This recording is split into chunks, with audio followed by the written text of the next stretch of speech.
Stop. Look at this photograph. This is the USS Arizona on the morning of December 7th, 1941. The forward section of the ship, the part that held the main powder magazine, has just gone up. The fireball is approximately 200 feet tall. The bow of the ship lifted 30 feet out of the water, then settled back down. In the 8 minutes that followed, 1,177 men died.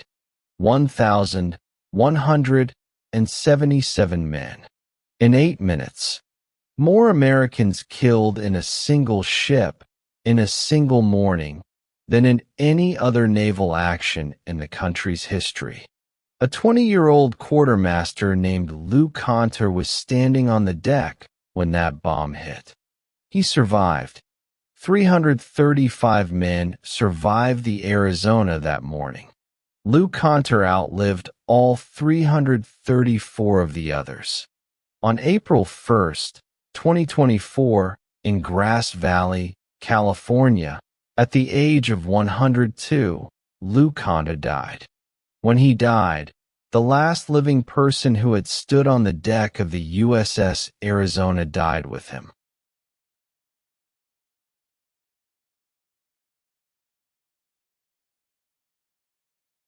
Louis Anthony Conter was born on September 13, 1921, in Ojibwa, Sawyer County, Wisconsin. Ojibwa was not a town so much as a description of where you were. Sawyer County in the early 1920s was lumber country, cut-over land, second-growth forest, farms scratched out of soil that the timber industry had finished with and left behind. His father, Nicholas Anthony Conter, had purchased a 40-acre parcel west of Canyon Creek the year before Lou was born, buying it from the Wisconsin Colonization Company, which had been selling off cleared parcels to immigrant farming families since the 1890s. Nicholas Conter was a construction supervisor, originally from Iowa. Lottie Esther Milligan, Lou's mother, was from the area. Lou was the second of 3 children. An older sister, Mary Margaret, born 2 years before him. A younger sister, Esther, born in 1923. The family did not stay long in Wisconsin. Nicholas's construction work kept them moving. By 1922, they had relocated to New Mexico, where Nicholas worked on Route 66 highway construction. By 1924, they were in Denver, Colorado. By 1927, Stockton, Kansas. By 1930, back to Denver, and Denver stuck. Lou Conter grew up in Denver during the Depression. He finished high school there. When he was 18 years old, in November of 1939, he walked into a Navy recruiting office in Denver and enlisted. The Depression gave enlistment a particular logic that did not require much explaining. You enlisted because the Navy fed you, clothed you, paid you a wage, and trained you in skills that had some chance of lasting after your service ended. At 18, Lou Conter was the right age, from a working family in a hard decade, in a city far from any coast. He shipped out to basic training at the Naval Training Station in San Diego, California. Then he reported aboard the USS Arizona. The USS Arizona was a Pennsylvania-class battleship commissioned in October 1916. She was 608 feet long, displaced over 31,000 tons, and carried 12 14-inch guns in 4 triple turrets. By 1940, she was 24 years old, a battleship from the First World War era, refitted twice, but still among the major capital ships of the Pacific Fleet. Conter reported aboard at Long Beach, California, as an apprentice seaman. He earned the rate of quartermaster 3rd class.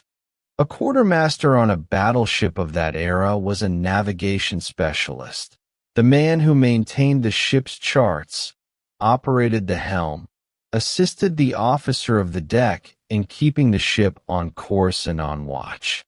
The quarterdeck was the formal station near the stern, the location for official ship's business.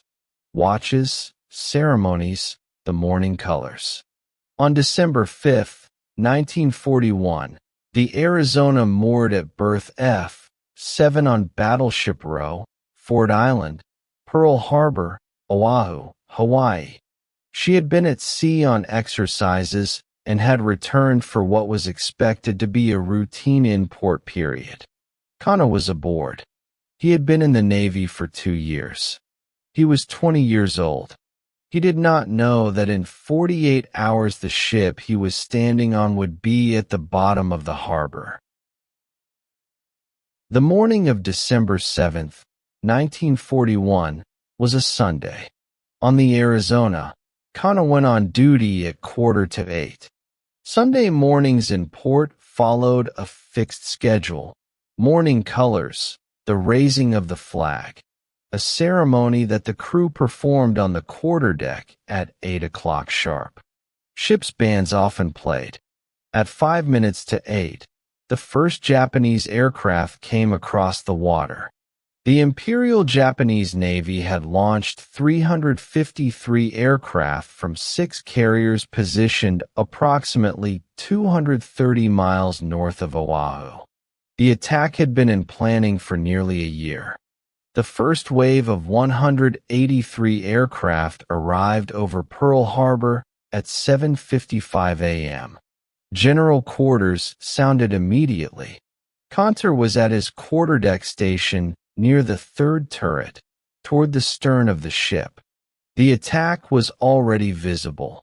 Aircraft coming in low over the harbor, the sound of explosions from the anchorage and the airfields, anti-aircraft guns beginning to fire from ships and shore installations across the fleet. The Arizona's anti-aircraft batteries opened fire.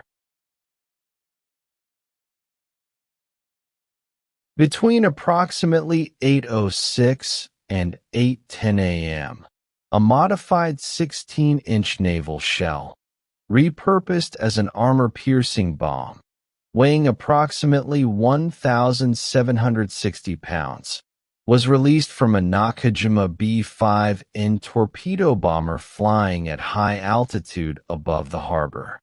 It entered the ship's forecastle deck. It penetrated 5 decks. It reached the forward black powder magazine, the compartment holding approximately 1 million pounds of gunpowder, and ignited it. The bow of the USS Arizona lifted approximately 30 feet out of the water. Then it came back down. The ship was broken. The forward third was gone. What remained settled onto the floor of the harbor in approximately 9 minutes. Of the 1,512 officers, men, and Marines aboard the Arizona that morning, 1,177 were killed. Most of them died in the first seconds after the magazine exploded. More than 900 of those men are still inside the wreck. They were never brought up. The Navy declared the ship a war grave. The 1,177 men killed on the Arizona represented nearly half of all American deaths at Pearl Harbor that morning. Conter was thrown by the blast. He was not killed. He was not badly injured. He came up from wherever the explosion had put him and found himself in a harbor that was covered in burning oil. The fuel oil from the Arizona's ruptured tanks had spread across the water and caught fire. Men who had survived the explosion were in that water. Men from other ships on Battleship Row were in that water. They were burning. Conter later described what he saw. The oil in the water was all burning. None of them were hardly trained to swim in burning water. When you come up to take a breath, You throw the flames away from you with your hands. Then you go back underwater and swim. They weren't trained in that, so it was bad. He organized rescue from a motor whaleboat. For the rest of the day, he pulled men out of the water and the fire. Guys were coming out of the fire, he said, and we were just grabbing them and laying them down. Here is a specific thing Lou Conter spent 50 years trying to correct. For decades after Pearl Harbor, the story spread through newspapers, through history books, through the standard narrative of the attack, that the USS Arizona's band had been playing on deck when the bombs fell. The image fit. The ceremony, the music, the sudden catastrophe out of a clear December sky. The Arizona had a Navy band aboard. By the standard account, those musicians died at their instruments.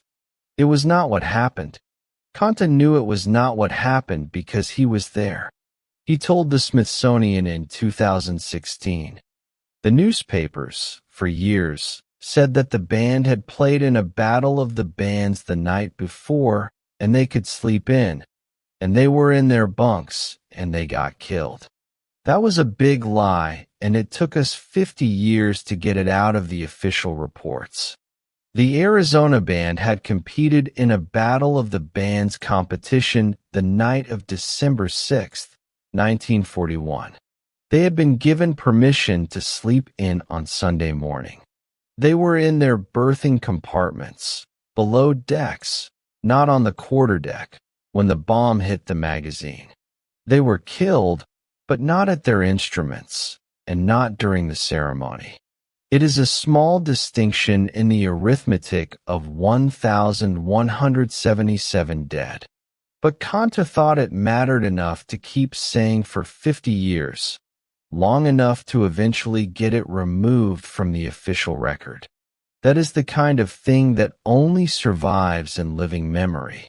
Once Conter was gone, there was no one left who had been there. He did not leave the Navy.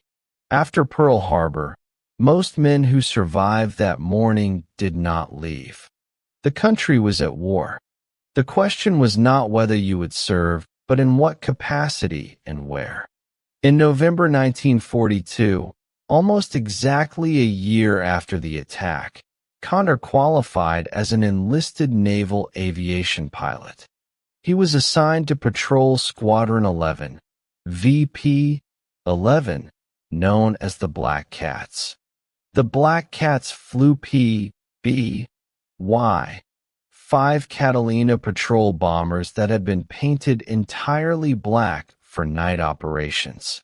Their theater of operations ran from Hawaii south and west to Port Moresby in New Guinea and across to Western Australia. The PBY Catalina was a large, slow, twin-engine flying boat designed for patrol, rescue, and anti-submarine work. It was not a fighter. In 1942 and 1943, flying a PBY over Japanese-held water at low altitude was an exercise in surviving the machinery's limitations by means of darkness and nerve. Conter would fly approximately 200 combat missions in the Pacific. In September 1943, his PBY was hit by Japanese ground fire. The ground fire ignited the flares stored aboard the aircraft. A burning PBY over the Pacific had a short future. Conter brought the plane down onto the water. He and the crew spent approximately 1 day in the water, fighting off sharks, before reaching shore. They hid in the jungle until a PT boat from an underwater demolition team found them and pulled them out. He went back to flying. In December 1943, he was shot down a second time. He was attempting to rescue the crew of a downed U.S. Army Air Force's B-25 bomber when his PBY was mistakenly engaged and shot down by a USAF P-40 fighter flying escort for the same mission. His nose gunner was killed. The rest of his crew and the B-25 crew were rescued. He went back to flying.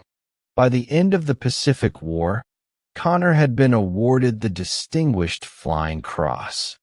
The citation was for a series of low-altitude night missions along the Sepik River in New Guinea, during which he and his crew extracted 219 Australian coast watchers who had been trapped behind Japanese lines after a surprise Japanese division landing cut off their escape route.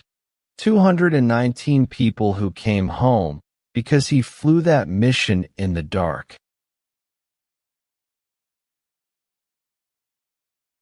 The war ended in 1945. Conter stayed in the Navy. He became, in the years that followed, the first Navy officer to attend the U.S. Army's Special Operations School at Fort Bragg, North Carolina.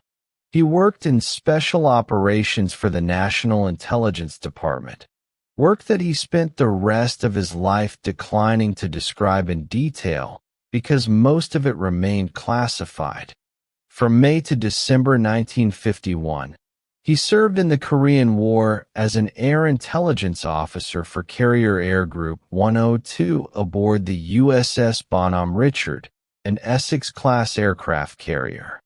In 1955, he created something that would outlast everything else he built.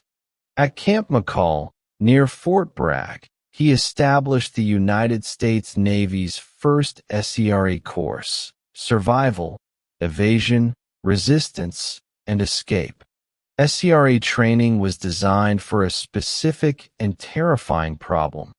What happens to a naval aviator who is shot down over enemy territory and survives? How does a man evade capture in a jungle or a rice paddy? How does he resist interrogation if taken prisoner? How does he escape? Conter had personal answers to at least the first two questions. He built the curriculum around them. In 1958, Commander James Stockdale, who would later receive the Medal of Honor for his conduct as a prisoner of war in Vietnam, and who would later become a vice presidential candidate, was sent by the Bureau of Naval Personnel to evaluate Conter's SERE course. He was put through it without special treatment. He reported back that it was, in his assessment, the most demanding and challenging training he had ever experienced. Conter subsequently established formal Navy SERE schools at Brunswick, Maine, and at North Island in San Diego. The program he built in 1955 became the institutional foundation for U.S. military survival training that followed. In 1963, he was sent to Vietnam as part of a classified five-man team conducting a strategic assessment. The team advised President Kennedy that escalating the conflict was not in the United States' best interest. The details of that assessment remained partially classified.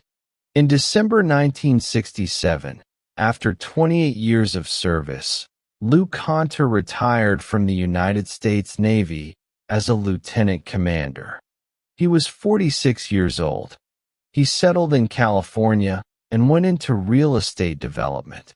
He had been shot down twice, had pulled men from burning water, had flown 200 combat missions, had built a training program used by every naval aviator who came after him, and had spent the better part of a decade doing classified work he would not speak about. He was now a real estate developer in the Los Angeles area. He married a woman named Valerie. They were together for approximately 45 years, until her death in 2016 in Nevada City, California. They raised 4 children and a stepson.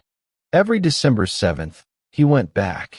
For decades, well into his 70s, his 80s, his 90s, Lou Conter attended the annual Pearl Harbor anniversary ceremonies at the USS Arizona Memorial. The memorial, a white concrete structure built in 1962 and dedicated to the 1,177 men still entombed in the wreck below it, sits above the sunken ship in the middle of the harbor. Visitors reach it by boat. The wreck still leaks oil into the water, a slow seep, perhaps a quart a day, that has been called the ship's black tears. He watched the circle of Arizona survivors shrink around him, year by year. There had been 335 men who survived the destruction of the USS Arizona on December 7, 1941. By the time Conter was in his 80s, they were nearly all gone. The names that remained were names he knew personally. Men who had been on the same ship, who had been in the same burning water, who had spent the following 8 decades carrying the same mourning. Lauren Bruner had been a fire control chief petty officer aboard the Arizona. He survived the attack by climbing, badly burned, along a line thrown from a neighboring ship. He died on September 10, 2019, at the age of 98. At the 78th Pearl Harbor anniversary ceremony, on December 7, 2019, Conter was present on Ford Island when Bruner's remains were interred at the USS Arizona Memorial, returned, after 80 years, to the ship he had left burning. Conter stood and saluted the flag-draped transfer case. Donald Stratton had been a seaman first class, badly burned in the same explosion that killed most of his shipmates. He had written a memoir of his own, All the Gallant Men, and had spent his later years advocating for veterans' recognition.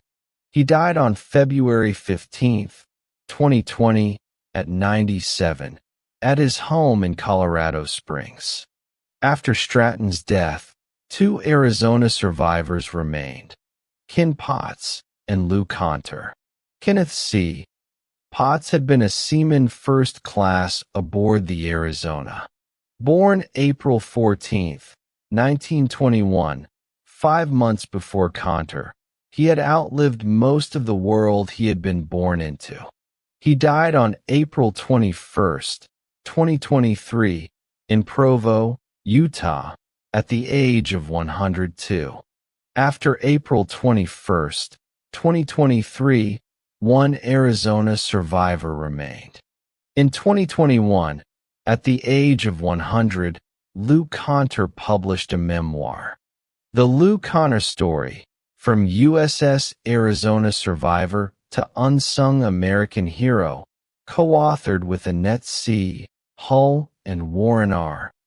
Hull, was 220 pages long. It was the first time he had set down the full account in a single document. Pearl Harbor, the Black Cats, the 2 shoot-downs, the Coastwatcher rescue, the SERE program, Korea, Vietnam.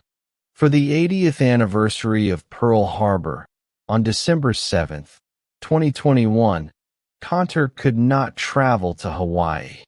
He had recently undergone a hernia operation. He sent a pre-recorded video message instead. For those of us who survived that terrible day, he said in the video, we all shared something in common. December 7, 1941, changed our lives, not just for those of us who were on the USS Arizona or at Pearl Harbor, but throughout the United States. He and Ken Potts were the last 2. Both were 100 years old. Then Potts died in April 2023, and Conter was alone. He had known it would happen. The arithmetic was unavoidable. Every year fewer chairs at the ceremony. Every year the walk from the boat dock to the memorial with fewer men making it. And then one day you were the last man standing, and the harbor was the same harbor, and the ship was still down there, and the oil was still seeping up, and you were 99 years old, then 100, then 101, then 102.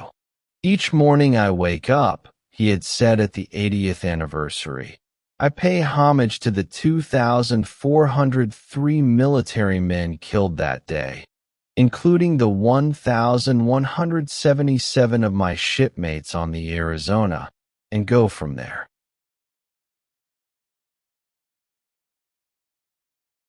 On April 1, 2024, Lou Conter died at his home in Grass Valley, California. The cause was congestive heart failure. He was surrounded by his daughter, Luann Daly, and two of his sons, James and Jeff. He was 102 years old. The National Park Service issued a notice the same day. Lou Conter passed away on April 1, 2024, at age 102. He was the last known survivor of the USS Arizona. Tom Leatherman, the superintendent of the Pearl Harbor National Memorial, said, "The passing of Lou is the end of an era and so hard for the many of us who have gotten to know him over the years." The Naval History and Heritage Command issued an in memoriam notice marking him as the last living survivor of USS Arizona, BB-39. The White House issued a formal statement on April 2, 2024, noting that when Lou passed away on Monday at the age of 102, America said farewell to the last known survivor of the USS Arizona, and that he never forgot the men he served with on the Arizona, attending annual memorial services at Pearl Harbor until he was nearly 100 years old. On April 23, 2024, a memorial service was held at St. Patrick Catholic Cemetery in Grass Valley. The United States Navy rendered full military honors, a 21-gun salute, taps, a flag folding, and a flyover by strike fighter aircraft. Hundreds attended, family, veterans, active duty service members, community members. He was buried there, at St. Patrick's, in Nevada County, California, nearly 2,500 miles from the harbor where 1,177 men were still waiting on the bottom. Consider the arithmetic. The USS Arizona was sunk on December 7, 1941. Lou Conter died on April 1, 2024. Between those two dates, 83 years. He was 20 years old when the ship went down. He was 102 when he died. For 83 years, the event lived inside a man who had been there, who had been standing on the quarterdeck near the third turret when the bomb hit, who had been thrown by the blast, who had spent the rest of that day pulling burned and dying men out of burning water. He flew 200 combat missions after that. He was shot down twice and walked away twice. He built a training program that prepared naval aviators for capture and survival for decades after he was gone. He went to Korea. He went to Vietnam. He came home. He raised 4 children. He put his wife in the ground in 2016. He went to Pearl Harbor every December 7th for the better part of half a century, until his body would not let him go anymore. And then he sent a video. He spent the last 11 months of his life as the only person alive who had been on the Arizona when she was destroyed. The last 11 months, after Potts died in April 2023, before Conter died in April 2024, were the final span of time in which any human being alive could say with first-hand authority what it was like to stand on that ship, to feel the deck under your feet, to watch the harbor at 5 minutes to 8 on a Sunday morning, and then hear the alarm. The ship is still there. The wreck of the USS Arizona rests on the floor of Pearl Harbor beneath the White Memorial. The oil still seeps up, an estimated quart a day, rising from the fuel tanks that were never emptied, making a slow dark film on the surface of the water above the grave. More than 900 men are still inside. They were never coming up. The Navy decided long ago that the ship was their tomb, and the tomb would not be disturbed. Now the last man who knew any of them personally, who had served alongside them, eaten in the same mess, stood the same watches, is gone too. Pearl Harbor, 1940.